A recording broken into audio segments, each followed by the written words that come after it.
Ang salot na kadiliman.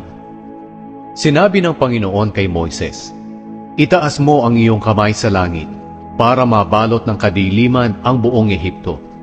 Kaya itinaas ni Moises ang kamay niya sa langit at nagdilim sa buong Ehipto sa loob ng 3 araw. Walang lumabas na mga Ehipsyo sa kani-kanilang bahay dahil hindi nila makita ang isa't isa.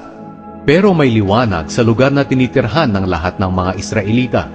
Ipinatawag ng Faraon si Moises at sinabi, "Sige, sumamba na kayo sa Panginoon. Dalhin ninyo pati na ang inyong pamilya. Pero iwan ninyo ang mga hayop." Pero sumagot si Moises, "Kailangan naming dalhin ang mga hayop namin para makapag-alay kami ng mga handog na sinusunog para sa Panginoon naming Diyos. Dadalhin namin ang mga hayop namin.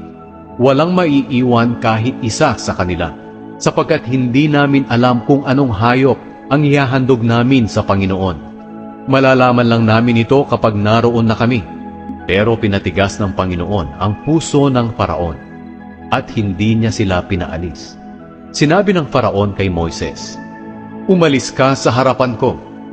Huwag ka na ulit magpapakita sa akin, dahil kung makikita pa kita, ipapapatay kita." Sumagot si Moises, "Kung iyan ang gusto mo, hindi na ako muling magpapakita sa iyo."